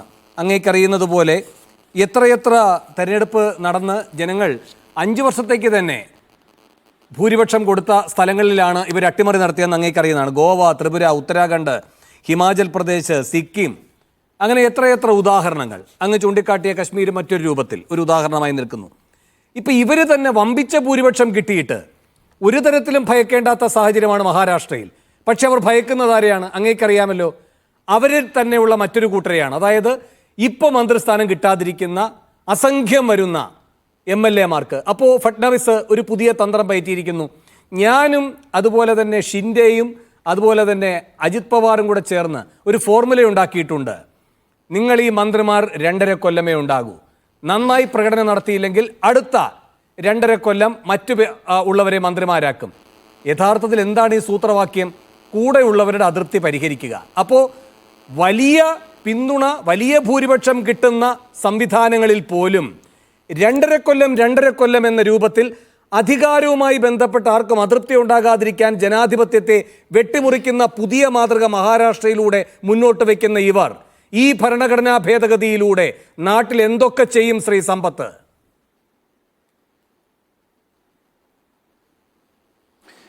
വേണോ എന്നോട് ചോദിച്ചത് ഇവർ നാട്ടിൽ എന്തൊക്കെ ചെയ്യും എന്നാണ് എങ്കിൽ ഞാൻ ഒറ്റ വാചകത്തിൽ അതിൻ്റെ മറുപടി പ്രിയപ്പെട്ട വേണു, ഇവർ ഈ നാട്ടിൽ എന്തൊക്കെ ചെയ്യാതിരിക്കും എന്നതാണ്. നമ്മൾ നമ്മൾ ഈ മൊബൈലിൽ കൂടി ചില ഇങ്ങനെ ചോദ്യങ്ങളിങ്ങനെ വന്നിട്ട് നിങ്ങൾ ഇതിനെ അനുകൂലിക്കുന്നുവെങ്കിൽ 1 അമർത്തുക, നിങ്ങൾ അനുകൂലിക്കാതെ ഇരിക്കുന്നുവെങ്കിൽ 2 അമർത്താതിരിക്കുക. 2 ഫലം 1 തന്നല്ലോ. കൃത്യമായ രാഷ്ട്രീയ അജണ്ടയോടുകൂടിയാണ് ഈ കാര്യം. വളരെ മനോഹരമായി ഇങ്ങനെ പറയുകയാണ്. മഞ്ഞച്ചേരെ കണ്ടാലും അണലിയെ കണ്ടാലും ഒരുപോലെയാണ് ഇരിപ്പ്. അണലി ICUവിലായാലും അണലി അത് കടുത്ത വിഷമുള്ളതാണ്. ആ മഞ്ഞച്ചേര ഇങ്ങനെ ഈ ഭാഗ്യം കൊണ്ടുവരുന്നതാണ് എന്ന് അമ്മൂമ്മമാർ പറയുന്നത് പോലെ കണ്ടിട്ട് അണലിയെ തെറ്റിദ്ധരിച്ച് കളയരുത്. ഇവിടെ ഇവർ പറയുന്ന ന്യായങ്ങൾ എന്താണ്? ഭരണഘടന അനുസരിച്ചാണ് എങ്കിൽ 5 കൊല്ലക്കാലത്തേക്കാണ് തെരഞ്ഞെടുപ്പ്. ഇവിടെ ഗ്രാമപഞ്ചായത്ത്, ബ്ലോക്ക് പഞ്ചായത്ത്, ജില്ലാ പഞ്ചായത്തുകളിലേക്കും മുനിസിപ്പാലിറ്റി കോർപ്പറേഷനുകളിലേക്കും തെരഞ്ഞെടുപ്പ് ജനപ്രതിനിധികൾ 5 കൊല്ലക്കാലത്തേക്ക് അത്തരത്തിൽ ഇന്ത്യയുടെ ഭരണഘടന ഭേദഗതി ചെയ്ത് അങ്ങനെ വന്നതുകൊണ്ടാണ് ഇപ്പോൾ ഭരണഘടനാ സ്ഥാപനങ്ങളാണ് ഈ പറയുന്നത്. ലോക്കൽ സെൽഫ് ഗവൺമെൻറ്റാണ്, ലോക്കൽ അഡ്മിനിസ്ട്രേഷൻ ഡിപ്പാർട്ട്മെൻറ്റ് കീഴിലുള്ള ഒരു വകുപ്പ് മാത്രമൊന്നും അല്ല ഈ, അതും ഗവൺമെൻറ്റാണ്. അപ്പോൾ അവിടെ എങ്ങനെയാണ് ഈ ലോക്സഭ കാലാവധി പൂർത്തിയാക്കാതെ പിരിച്ചുവിടപ്പെട്ടാൽ ഇന്ത്യയിലെ 10,000 പഞ്ചായത്ത് കമ്മിറ്റികളെ പിരിച്ചുവിടാം അല്ലേ? ഇനി സംസ്ഥാനത്ത് ഈ വിധത്തിൽ ലോക്സഭാ തെരഞ്ഞെടുപ്പ് നടക്കുന്നതിൻ്റെ ഭാഗമായി നിയമസഭകളെയും പിരിച്ചുവിടണം. നിയമസഭ പിരിച്ചുവിട്ടാൽ അടുത്തത് ലോക്സഭയിൽ ഭൂരിപക്ഷം ഉള്ളതായ ഒരു ഗവൺമെൻറ്, ആ ഗവൺമെൻറ് രാഷ്ട്രപതിക്ക് ശുപാർശ നൽകുകയാണ്. അഡ്വൈസ് ഓഫ് ദ മിനിസ്റ്റേഴ്സ് എന്നാണല്ലോ അവിടെ അത്തരം കാര്യങ്ങൾ. അപ്പോൾ പിരിച്ചുവിട്ട് പിന്നെ ബാക്കിയുള്ള റിമൈനിങ് ടൈമിലേക്ക് നടത്തുമ്പോൾ ഇവിടെ റിമൈനിങ് ടൈമിലേക്ക് നടത്തുക. ഇത് ഈ തലയ്ക്കനുസരിച്ച് നമ്മൾ തൊപ്പി, നമ്മളൊക്കെ വസ്ത്രം ധരിച്ചിട്ടുണ്ട്. നമ്മുടെ എല്ലാം ശരീരത്തിനനുസരിച്ചുള്ള വസ്ത്രമാണ് നമ്മൾ ധരിച്ചിട്ടുള്ളത്. അല്ലാതെ ഈ വസ്ത്രത്തിനനുസരിച്ച് നമ്മളാരും നമ്മുടെ കൈയും കഴുത്തും ഒന്നും വെട്ടിയിട്ടില്ല. തൊപ്പിക്കനുസരിച്ച് നമ്മൾ തലയും ചെത്താറില്ല. ഇവിടെ BJP പറയുന്നത് എന്താണെന്ന് വെച്ചാൽ കൃത്യമായി ഈ ഒരു കാര്യത്തിൽ അവർ ഇപ്പോൾ ഈ ചില ചർച്ചകളിൽ, ഇപ്പോൾ നിങ്ങൾ മറ്റു പല ചാനലുകളിലും നോക്കും, തെരഞ്ഞെടുപ്പിൽ ചിലവ് കുറയ്ക്കാനാണ്. നമുക്ക് ചിലവ് കുറയ്ക്കാവുന്നേ. ഇന്ത്യക്ക് വലിയ പട്ടാളം, നമ്മൾ അഭിമാനിക്കുകയാണ്. എൻ്റെ ബന്ധുക്കളടക്കം സൈനികരായി ഓഫീസർമാരായി ജോലിയെടുക്കുന്നവരുണ്ട് അവിടെ. ലോകത്തിലെ ഏറ്റവും വലിയ സ്റ്റാൻഡിംഗ് ആർമികളിലൊന്നാണ്. ലോകത്തിലെ സൈനിക ശേഷിയിൽ 4ാം സ്ഥാനത്താണ് നിൽക്കുന്നത്. ലോകത്തിൽ പല രാഷ്ട്രങ്ങളുമുണ്ട്. അവർ സമയം വരുമ്പോൾ കൂലിക്ക് മറ്റുള്ളവരിൽ നിന്നാണ് പട്ടാളത്തെ എടുക്കുക. ഇന്ത്യയുടെ ബഡ്ജറ്റിൻ്റെ, ഒരു വാർഷിക ബഡ്ജറ്റിൻ്റെ, യൂണിയൻ ഗവൺമെൻറ്റിൻ്റെ ബഡ്ജറ്റിൻ്റെ ഏറ്റവും വലിയ പങ്ക് ഇന്ത്യയുടെ പ്രതിരോധ ആവശ്യങ്ങൾക്കാണ്, ഡിഫൻസിനാണ്, അത്തരം കാര്യങ്ങൾക്കും വിനിയോഗിക്കുന്നത്. അപ്പോൾ അങ്ങനെയാണെങ്കിൽ നമ്മൾ പ്രത്യേകിച്ച് യുദ്ധമൊന്നും ഇല്ലെങ്കിലും നമ്മൾ ഈ അതിർത്തി, ആകാശം, ഭൂമി, ജലം, നമ്മുടെ പരമാധികാരം കാക്കാൻ അത് നമ്മൾ നിലനിർത്തുന്നത് എന്തുകൊണ്ട്? ചിലവേറിയതല്ലേ? ജുഡീഷ്യറി ചിലവേറിയതല്ലേ? പോലീസ് എല്ലാ സംസ്ഥാനങ്ങളിലും വളരെ ചിലവേറിയതല്ലേ വേണു? പോലീസ് സംവിധാനം ഇല്ല എങ്കിൽ ലോ ആൻഡ് ഓർഡർ സിറ്റുവേഷൻ എങ്ങനെ ഉണ്ടാകും? എന്തൊക്കെ അതിൻ്റേതായ അപാകതകൾ ഏതെല്ലാം സംസ്ഥാനങ്ങളിൽ പറഞ്ഞാൽ പോലും. അല്ല, ആരോഗ്യരംഗം, പൊതുജനാരോഗ്യരംഗം, പബ്ലിക് ഹെൽത്ത് എന്നുള്ളത് വളരെ ചിലവേറിയതല്ലേ? മരുന്നുകളെല്ലാം ചിലവേറിക്കൊണ്ടിരിക്കുന്നതല്ലേ? ഇതെല്ലാം സ്വകാര്യവൽക്കരിച്ച് അത്തരത്തിലുള്ളൊരു കാര്യത്തിൽ നമുക്കിതെല്ലാം മതിയായി കൂടെ അത്തരത്തിലാണെങ്കിൽ. നമ്മുടെ നാട്ടിലിപ്പോൾ എന്താ ഇവർ ചെയ്തുകൊണ്ട്, ഇപ്പം ഞാനിതിൽ ഒരു ഉദാഹരണം പറയട്ടെ. ഈ എപ്പോഴാണോ തെരഞ്ഞെടുപ്പ് വരുന്നത് അത് മുൻകൂട്ടി കണ്ടുകൊണ്ട് യൂണിയൻ ഗവൺമെൻറ്റിൻ്റെ ബഡ്ജറ്റിൽ ഏറ്റവും കൂടുതൽ തുക വകയിരുത്തിയിട്ടുള്ളത് 0.36%. 0.36%. ഈ കഴിഞ്ഞ ലോക്സഭാ തെരഞ്ഞെടുപ്പിലും 0.33% വന്നിട്ടുള്ളൂ. അതിൻ്റെ ഈ രൂപയുടെ വർധന ഉണ്ടായിട്ടുണ്ടാവാം, പക്ഷേ ബഡ്ജറ്റിൻ്റെ ശതമാനം കണക്കിൽ അത് കുറവാണ്. ഒരു സംസ്ഥാനത്തെ നിയമസഭാ തെരഞ്ഞെടുപ്പ് നടത്തുന്നത് സംസ്ഥാനത്തെ ബഡ്ജറ്റിലെ വിഹിതത്തിൽ കണക്കാക്കിയിട്ടാണ് അത്തരം കാര്യങ്ങൾ വരിക. അവിടുത്തെ പഞ്ചായത്ത് തെരഞ്ഞെടുപ്പുകളും അങ്ങനെയാണ് വരിക, അല്ലാതെ യൂണിയൻ ഗവൺമെൻറ്റിൻ്റെ പണത്തിലല്ല ഇത് വരുന്നത്. പൊതുവിൽ ഇതിൻ്റേതായിട്ടുള്ള ചിലവ് വർദ്ധിച്ചിട്ടുണ്ട്, നമ്മുടെ എല്ലാം ജീവിത ചിലവ് വർദ്ധിച്ചിട്ടുണ്ട് എന്നുള്ളത്. ഇനി വേറൊരു കാര്യം കൂടി നിങ്ങൾ നോക്കൂ. ഇവിടെ ഞാനത് ഇപ്പോൾ നമ്മുടെ ഈ ചർച്ചയിൽ ഇതിൽ ഈ വോട്ടിംഗ് മെഷീനുകൾ കൊണ്ടുവന്നപ്പോഴത്തേക്ക് ഏതാണ്ട് 6,000 കോടി രൂപയ്ക്കപ്പുറം ചിലവായത് ആ വോട്ടിംഗ് മെഷീനുകൾക്ക് വേണ്ടിയാണ് തെരഞ്ഞെടുപ്പ് പ്രക്രിയയിൽ. അതും ജനങ്ങളുടെ തലയിലേക്ക് തന്നെ ഈ പറഞ്ഞാൽ മതി എങ്ങനെയാണ് എന്നുള്ളത്. അങ്ങനെയാണെങ്കിൽ പിന്നെ ഒരു കാര്യം ചെയ്യാം, നമുക്ക് ഈ തെരഞ്ഞെടുപ്പേ വേണ്ടാന്ന് വയ്ക്കാം. 15 കൊല്ലക്കാലത്തേക്കാണ് ഒരു പുതിയ വാഹനം വാങ്ങിയപ്പോൾ നമ്മളെല്ലാം രജിസ്റ്റർ ചെയ്തിട്ടുള്ളത്. 15 കൊല്ലക്കാലത്തേക്ക് പിന്നീട് അതിൻ്റെ രജിസ്ട്രേഷനുമായി ബന്ധപ്പെട്ട് ടാക്സ് മറ്റ് കാര്യങ്ങളൊന്നുമില്ല. അപ്പോൾ അങ്ങനെയാണെങ്കിൽ 15 കൊല്ലക്കാലത്തേക്ക് ഞങ്ങളിങ്ങനെ സുഖകരമായി ഞങ്ങൾ ഭരിച്ചോട്ടെ എന്നുള്ള നിലയിലേക്ക്. ഇവിടെ ഒറ്റ സെക്കൻഡ്, പുതിയ പാർലമെൻറ്റ് മന്ദിരം സെൻട്രൽ ഹാളില്ലാത്തതാണ്. സെൻട്രൽ ഹാൾ ഇല്ല എന്ന് പറഞ്ഞാൽ അത്തരത്തിൽ അനൗദ്യോഗികമായ, അനൗപചാരികമായ ചർച്ചകൾ, ആ ചർച്ചകൾ അവിടെ ഈ ഭരണഘടനാപരമായിട്ടും പാർലമെൻ്ററി രംഗത്തും ഉണ്ടാകുന്ന ഡെഡ് ലോക്കുകൾ ഹൗസിനകത്ത് സംഭവിക്കുന്നത്, അത് ഇവിടെ ഇരുന്ന് across a cup of tea അത്തരത്തിൽ ചർച്ച ചെയ്ത് പരിഹരിക്കുന്നത്, അത് ഞാൻ കണ്ടിട്ടുള്ളതാണ്. ശ്രീ അരുൺ ജെയ്റ്റ്ലി ആയിരുന്നാലും, അദ്ദേഹത്തോടൊപ്പം ഇരുന്ന സീതാറാം യെച്ചൂരി ആയിരുന്നാലും, ഇത്തരം കാര്യങ്ങളിൽ തന്നെ ഇപ്പോൾ ജയറാം രമേശ് ആയിരുന്നാലും, അങ്ങനെ പലരും ഇരിക്കുമ്പോൾ നിങ്ങൾ അറിയുക, മുതിർന്ന മാധ്യമ പ്രവർത്തകർ, അക്രഡിറ്റഡ് റെപ്രസെൻറ്റേറ്റീവ്സ് ആയിട്ടുള്ള ജേർണലിസ്റ്റുകൾ അവരടക്കം ഈ കാര്യങ്ങളിൽ പങ്കെടുത്തിട്ടുണ്ട്. അങ്ങനെ പല കാര്യങ്ങളിലും ഇവിടെ ഇത് അടിപൊട്ടുമെന്ന് നമ്മൾ വിചാരിക്കുന്നതായിട്ടുള്ള പല വിഷയങ്ങളും ആ സഭയ്ക്കകത്ത് എങ്ങനെയെന്ന് ചോദിച്ചാൽ സെൻട്രൽ ഹാളിലിരുന്നാണ് വർത്തമാനം. പുതിയ പാർലമെൻറ്റ് മന്ദിരം വലിയ ചിലവല്ലേ? എന്തിനാ ഇങ്ങനൊരു വലിയ അണ്ടകടാഹം പോലുള്ള ഒരു പാർലമെൻറ്റ് മന്ദിരം ഒരു സെൻട്രൽ ഹാളില്ലാതെ, ഹൃദയമില്ലാത്ത മനുഷ്യനെ പോലെ, ആത്മാവില്ലാത്ത ശരീരത്തെ പോലെ വലിയ ചിലവേറിയതായിട്ടുള്ള ഇത്തരം കാര്യങ്ങളിൽ ഈ പറയുന്ന ചിലവിനെ സംബന്ധിച്ച് പറയുന്നതെല്ലാം വെറും ഇത്തരം കാര്യങ്ങൾ, മുട്ടാപ്പോക്ക് ന്യായങ്ങളാണ്. 5 കൊല്ലക്കാലത്തേക്ക് ജനങ്ങൾക്ക് തിരഞ്ഞെടുക്കാനുള്ള അധികാരം, അവകാശം, രാഷ്ട്രീയ ചർച്ചകൾ, ആ രാഷ്ട്രീയ ചർച്ചകൾക്ക് അന്ത്യം കുറിക്കലാണ് ഇവർ ഉദ്ദേശിക്കുന്നത്. ശരി, അഡ്വക്കേറ്റ് യാസഫ് അലി, ചുരുക്കി മറുപടി പറഞ്ഞത് ഞാൻ അങ്ങോട്ട് പറയുകയാണ്, സമയം കുറവുള്ളതുകൊണ്ട്. ഒരു പക്ഷേ എനിക്ക് ജയസൂര്യയിലേക്ക് കൂടി പോകേണ്ടത് ശരിയാണല്ലോ, അതുകൊണ്ടുകൂടിയാണ് അങ്ങ് സഹകരിക്കുക. ഇവർ പറയുകയാണ് ഈ തെരഞ്ഞെടുപ്പ് ചെലവിനെ പറ്റി, കണക്കുകളുമുണ്ട് അവർക്ക്. ഇപ്പോൾ 2024 തെരഞ്ഞെടുപ്പ് ചെലവിൻ്റെ കണക്കായി പറയുന്നത് ലോക്സഭാ തെരഞ്ഞെടുപ്പിൻ്റെ 1,20,000 കോടിയാണ് എന്നാണ്. ഏതാണ്ട് 98 കോടിയോളം വോട്ടർമാരുണ്ട് രാജ്യത്ത്. 1,500,000 ലക്ഷത്തോളം ബൂത്ത് അതിനുവേണ്ടി വിന്യസിക്കുന്നു. 1.5 കോടിയോളം ഉദ്യോഗസ്ഥർ, സൈനികരുൾപ്പെടെ, ഈ CRPF ഒക്കെ ഉൾപ്പെടെ ഏതാണ്ട് 1.5 കോടി ഉദ്യോഗസ്ഥരുടെ ഈ പറയുന്ന സേവനം വേണം. 82 ദിവസം നീളുന്നതായിരുന്നു നമ്മുടെ ഈ 7 ഘട്ടമായിട്ടുള്ള തെരഞ്ഞെടുപ്പ്. അപ്പോൾ ഇതൊക്കെ വലിയ വലിയ നഷ്ടമാണ്. ഒറ്റ രാജ്യം ഒറ്റ തെരഞ്ഞെടുപ്പാണ് എങ്കിൽ ഇന്ത്യയുടെ മൊത്തം GDP-യുടെ 1% ലാഭമുണ്ടാക്കാൻ കഴിയും. ഇതാണ് ഇവരുടെ ഏറ്റവും പ്രധാനപ്പെട്ട വാദം. അങ്ങയുടെ മറുപടി? എല്ലാം വെറും തട്ടിപ്പാണ്. കാരണം ചെലവ്, നേരത്തെ സമ്പത്ത് സാർ പറഞ്ഞ മാതിരി, ഇതെല്ലാം ഇൻഡിസ്പെൻസിബിൾ ആണ്. ഇതൊന്നും അവർക്ക് ഒഴിവാക്കാൻ പറ്റില്ല. ഇലക്ട്രൽ റിഫോംസ് കൊണ്ടുവരാം, സർക്കാരിന് ചെലവ് ഏറ്റെടുക്കാം, ഈ ഇലക്ഷന് ചെലവ് സ്ഥാനാർത്ഥികളുടെ ഓരോ പാർട്ടിക്കാരോട് പണം ഡെപ്പോസിറ്റ് ചെയ്യാൻ പറയാം. ഈ ചെലവിൻ്റെ പേര് പറഞ്ഞ് ജനാധിപത്യത്തെ കശാപ്പ് ചെയ്യുന്നൊരു ഭേദഗതിയാണെന്ന് ആർക്കാണ് ഇത് കാണാൻ പറ്റാത്തത്? ഒരു ബൈ ഇലക്ഷൻ കുറേ ആളുകൾ രാജിവെച്ചു, ഡിസ്ക്വാളിഫൈ ചെയ്തു, മരണപ്പെട്ടു. അങ്ങനെ ബൈ ഇലക്ഷൻ നടന്നു. ആ ബൈ ഇലക്ഷൻ നടന്ന പിറ്റേ ദിവസം മുതൽ ഒരാഴ്ച കൊണ്ട് ഒരു മരണമോ ഡിസ്ക്വാളിഫിക്കേഷനോ നടന്നാൽ പിന്നെ ആ നിയോജക മണ്ഡലം എന്ന് പറഞ്ഞാൽ ലോകസഭ, അസംബ്ലി, പഞ്ചായത്ത്, മുനിസിപ്പാലിറ്റി, അവിടങ്ങളിലെല്ലാം ഒരു കൊല്ലം വരെ കാത്തിരിക്കണം എന്നാണ് പറയുന്നത്. എവിടെ ജനാധിപത്യം? ജനാധിപത്യം എന്ന് പറഞ്ഞാൽ ജനങ്ങളെ കംപ്ലീറ്റ് പാർട്ടിസിപ്പേഷൻ അല്ലേ? അപ്പൊ ജനാധിപത്യ പ്രക്രിയയെ തന്നെ അട്ടിമറിക്കുന്ന ഒരു ഭേദഗതിയാണ് ഇതെന്ന് പറഞ്ഞാൽ ആർക്കെങ്ങനെ നിഷേധിക്കാൻ പറ്റും? പിന്നെ 5 കൊല്ലത്തെ എലക്ഷൻ എന്ന് പറയുന്നത് ഒരു ഫണ്ടമെന്റൽ അല്ലേ ഭരണഘടനയുടെ? ആ 5 കൊല്ലം പോയി. ഒരു നമ്മുടെ ഏതെങ്കിലും സ്റ്റേറ്റിൽ കൂറുമാറ്റമോ കാലുമാറ്റമോ നടന്ന് മന്ത്രിസഭ പൊളിഞ്ഞു കഴിഞ്ഞാൽ പിന്നെ അവർക്ക് റിമൈനിങ് പീരീഡ് മാത്രമേ ഉള്ളൂ, 5 കൊല്ലം ഇല്ല. What is your right? അത് ലോക്സഭയ്ക്കും ബാധകമല്ലേ? ഇനി ഇവർ ഭരിക്കുന്ന സംസ്ഥാനങ്ങളാണെങ്കിൽ, ഏറിയ കൂടും സംസ്ഥാനങ്ങൾ ഇപ്പൊ ഇവരാണല്ലോ ഭരിക്കുന്നത്. അപ്പോൾ അതിലെ ഏറ്റവും വലിയ തിരിച്ചടി അവർക്കല്ലേ ഉണ്ടാകേണ്ടത് എന്നാണ്. സാറ്, ഇത് ഏത് പാർട്ടി ഭരിക്കുന്നു ഭരിക്കില്ല എന്നുള്ളതല്ല, പാർട്ടി പൊളിറ്റിക്സ്. അതെ അതെ, ഒരു ഇന്ത്യക്കാരന്റെ റൈറ്റ് ആണ്. ഇവിടെ ഏത് പാർട്ടി ഭരിച്ചാലും എല്ലാ കാലവും ഈ വരുന്ന 100 കൊല്ലം BJP ഭരിക്കും, കോൺഗ്രസ് ഭരിക്കും, ആരാ എഴുതി വെച്ചിരിക്കുന്നത്?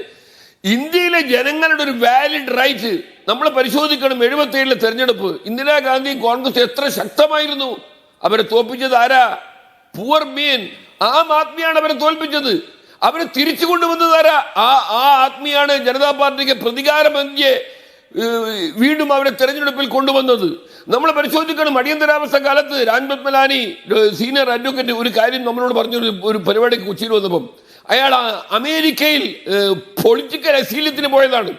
ഇലക്ഷൻ പ്രഖ്യാപിച്ചപ്പോൾ അദ്ദേഹം ഇവിടെ വന്നു. ബോംബെയിൽ വന്നപ്പോൾ പഴയ വക്കീൽ ഓഫീസിൽ ആരും ആളില്ല.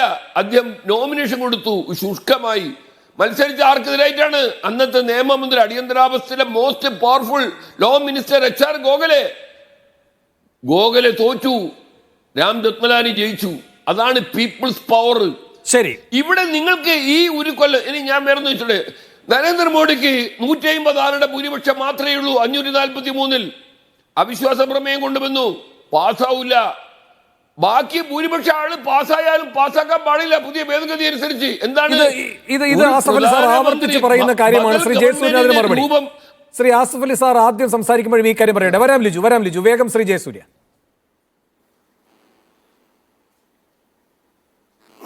അല്ല, ആസിഫ് അലി സാർ പറഞ്ഞത് എന്താണ് അതൊന്ന് വ്യക്തമായി പറയൂ. എനിക്കത് കൃത്യമായില്ല. ശരി, ശ്രീ ആസിഫ് അലി അതൊന്ന് വ്യക്തമാക്കാമോ? ഞാൻ രണ്ട് തവണ ഈ നോൺ കോൺഫിഡൻസ് മോഷൻ മോഡിഫൈ ചെയ്തിരിക്കുന്നു. ഇപ്പോഴത്തെ സ്ഥിതിയിൽ എന്താണ്? ഒരു നോൺ കോൺഫിഡൻസ് മോഷൻ പാസ്സായാൽ പ്രധാനമന്ത്രി രാജിവെക്കണം, ഗവൺമെന്റ് രാജിവെക്കണം അല്ലേ?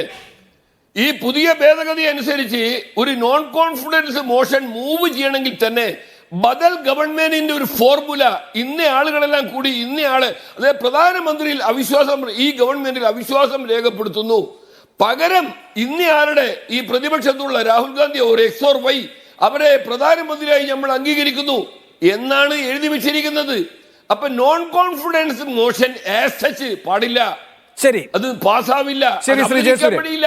ശരി ശ്രീ ജയസൂര്യൻ. ഏത് ജനാധിപത്യമാണ്? അതെ, ഡോക്ടർ ആസഫ് അലി, അല്ല അഡ്വക്കേറ്റ് ആസഫ് അലി, അതായത് ശരിയാണ്, അങ്ങനെയുള്ള ഒരു സാഹചര്യം ഇവിടെ ഇല്ല എന്നിരിക്കട്ടെ. അപ്പോൾ നോൺ കോൺഫിഡൻസ് മോഷൻ കൊണ്ടുവരിക, അതിൻ്റെ പേരിൽ ഒരു അസ്ഥിരത ഉണ്ട് എന്ന് പ്രചരിപ്പിക്കുക, സത്യത്തിൽ ഒന്നും ഇല്ലാതിരിക്കുക, രാഷ്ട്രീയ അസ്ഥിരതയ്ക്ക് വേണ്ടിയും രാജ്യത്തിൻ്റെ മാനം കളയാൻ വേണ്ടിയും ജനാധിപത്യത്തെ അവഹേളിക്കാൻ വേണ്ടിയുമുള്ള നാടകങ്ങൾ സാധ്യമല്ല.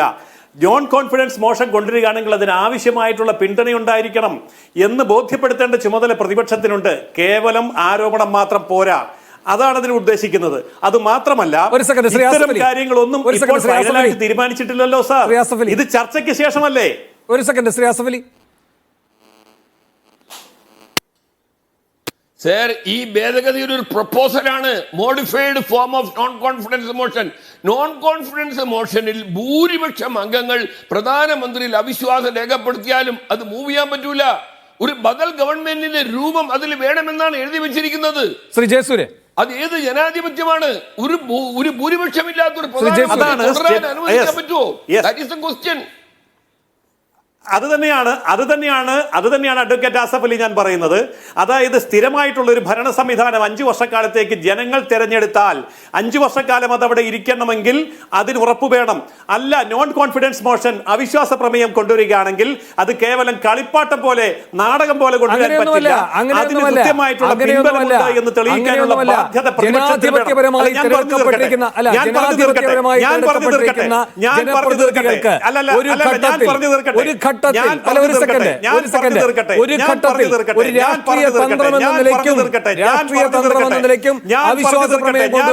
പ്രത്യേകിച്ചും നരേന്ദ്രമോദിയെ പോലെ പ്രതിപക്ഷത്തിനോട് ഒരിക്കലും ബഹുമാനമില്ലാത്ത ഒരു പ്രധാനമന്ത്രിയെ കൊണ്ട് സംസാരിപ്പിക്കാൻ കഴിഞ്ഞ തവണ ലോക്സഭ ചേരുമ്പോൾ പ്രതിപക്ഷം കൃത്യമായി ഈ പറയുന്ന അവിശ്വാസ പ്രമേയം കൊണ്ടുവന്നു. അതിന്റെ ഭാഗമായി തന്നെയാണ് മോദി സംസാരിക്കാൻ നിർബന്ധിതമായത്. ശ്രീ ലിജു, അത് ശരി, അങ്ങ് നിർത്തിയോ? അങ്ങനെയെങ്കിൽ ഞാൻ അങ്ങയിലേക്ക് തന്നെയാണ് വരുന്നത്. ഒരു തന്ത്രം എന്ന നിലയ്ക്ക് പോലും, അല്ല അഡ്വക്കേറ്റ് ജയസൂര്യ, ഒരു തന്ത്രം എന്ന നിലയ്ക്ക് പോലും പ്രതിപക്ഷത്തിന് അത് ചെയ്യാൻ പറ്റും. അല്ലല്ല, അങ്ങൊന്ന് വഴങ്ങിട്ട് അങ്ങ് സംസാരിക്കുക. അങ്ങൊന്ന് വഴങ്ങ്, ചോദ്യത്തിന് വഴങ്ങ്. ഇല്ലെങ്കിൽ ഞാൻ അടുത്ത ആളിലേക്ക് പോകും. ചോദ്യത്തിന് വഴങ്ങ്. ഒരു രാഷ്ട്രീയ തന്ത്രം എന്ന നിലയ്ക്കാണെങ്കിൽ പോലും ഇനി ഇപ്പോൾ ഈ പറയുന്ന അവിശ്വാസ പ്രമേയം ഉപയോഗിക്കാനുള്ള അവകാശം പ്രതിപക്ഷത്തിനുണ്ട്. അങ്ങനെ നിർബന്ധിക്കപ്പെട്ടിട്ടാണ് നിങ്ങളുടെ പ്രധാനമന്ത്രി കഴിഞ്ഞ തവണ വാ തുറന്നത്. ഞാൻ പറഞ്ഞത് കേട്ടെങ്കിൽ മറുപടി പറ. എന്നോട് ചോദ്യം ചോദിച്ചാൽ അതിന്റെ മറുപടി പറയാനുള്ള അവസരം വേണ്ടേ? എന്നോട് ചോദിച്ചാൽ അതിന്റെ മറുപടി പറയാൻ അവസരം വേണ്ടേ? അതായത് ഞാൻ പറഞ്ഞ ഒറ്റ പോയിന്റ് ഇതേ ഉള്ളൂ. അല്ലെങ്കിൽ മനഃപൂർവ്വം കേട്ടില്ലെന്ന് നടിക്കുന്നു എന്ന് ഞാൻ കരുതുന്നു. അന്തിമ തീരുമാനമല്ല. പറയാമെന്നേ, പറയാം. എന്റെ പോയിന്റ് ഇതാണ്, ഈ പറഞ്ഞ നിർദ്ദേശങ്ങളൊന്നും ഇപ്പോൾ പാസ്സായിട്ട് നടപ്പിൽ വന്നിട്ടില്ല. ഇത് ജോയിന്റ് പാർലമെന്റ് കമ്മിറ്റിക്ക് വിട്ടിരിക്കുന്നു. അതിനുശേഷം ഇത് പാർലമെന്റിലേക്ക് വരുന്നു. പാർലമെന്റാണ് തീരുമാനമെടുത്ത് അന്തിമ തീരുമാനമെടുക്കുന്നത്. അതിനുള്ള അവസരമൊരുക്കുക മാത്രമാണ് BJP ചെയ്തത്. ശരി ലിജു, നിർണായക സന്ദർഭത്തിൽ പറയുന്നത് കേട്ടില്ല. ഇത് വെറും നിർദ്ദേശം. നിർണായക ഘട്ടം വന്നപ്പോ ആസിഫ് അലി സാർ ചൂണ്ടിക്കാട്ടിയ നിർണായക സന്ധി വന്നപ്പോ ഉടനെ ഇതെല്ലാം നിർദ്ദേശം. അപ്പൊ ഈ പറഞ്ഞ ജനാധിപത്യത്തെ സംരക്ഷിക്കുന്ന ആ ബലംപിടുത്തമൊക്കെ പോവുകയാണ് BJP നേതാക്കന്മാർക്ക്. ശ്രീ ലിജു, ഈ പ്രധാനമന്ത്രിയെ കൊണ്ട് കഴിഞ്ഞ തവണ വായ തുറപ്പിച്ചത് ഒരു അംഗബലവും ഇല്ല എങ്കിലും, എന്ന് വെച്ചാൽ അടുത്ത സർക്കാർ ഉണ്ടാക്കാനുള്ള ശേഷിയില്ലെങ്കിലും പ്രതിപക്ഷത്തിന്റെ അവിശ്വാസ പ്രമേയം നീക്കമായിരുന്നില്ലേ? അങ്ങനെ ചെയ്യേണ്ടി വരുന്നത് ജനാധിപത്യത്തെ അവഹേളിക്കുന്ന ഒരു പ്രധാനമന്ത്രി ഉള്ളത് കൊണ്ടല്ലേ?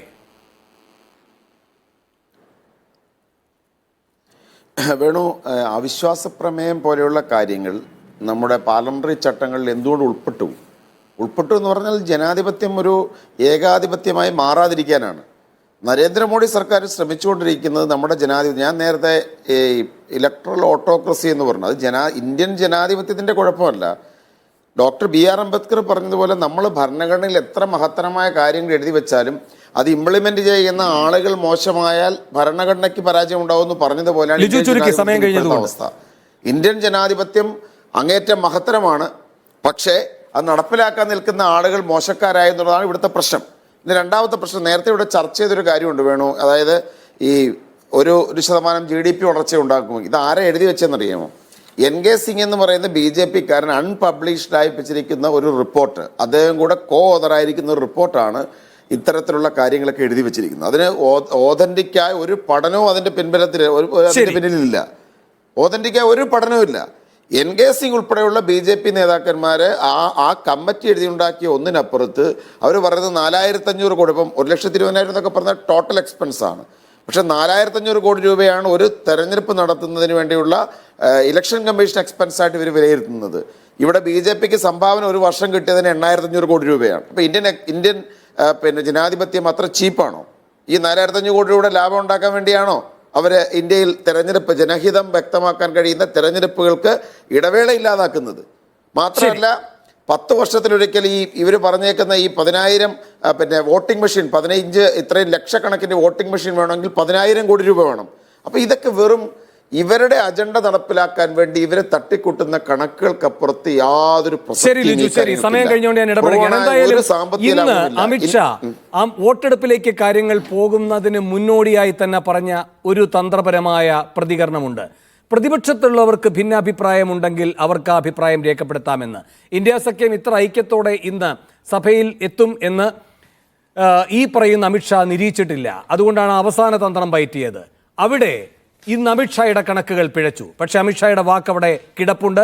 അതിൻ്റെതായ നീക്കങ്ങളുടെ ശക്തിയും ഓരോ ഘട്ടങ്ങളിൽ പ്രകടമായിട്ടുള്ളതുമാണ്. അപ്പോൾ ഇന്ന് അമിത്ഷായുടെ കണക്കുകൾ പിഴച്ചു. പക്ഷേ അടുത്ത ദിവസങ്ങളിൽ ഇന്ത്യ സഖ്യത്തിൻ്റെ കണക്ക് ഈ കാര്യത്തിൽ പിഴയ്ക്കാതിരിക്കട്ടെ. വളരെയധികം നന്ദി ഈ ചർച്ചയിൽ പങ്കെടുത്ത എല്ലാവർക്കും. സ്പെഷ്യൽ എഡിഷനിൽ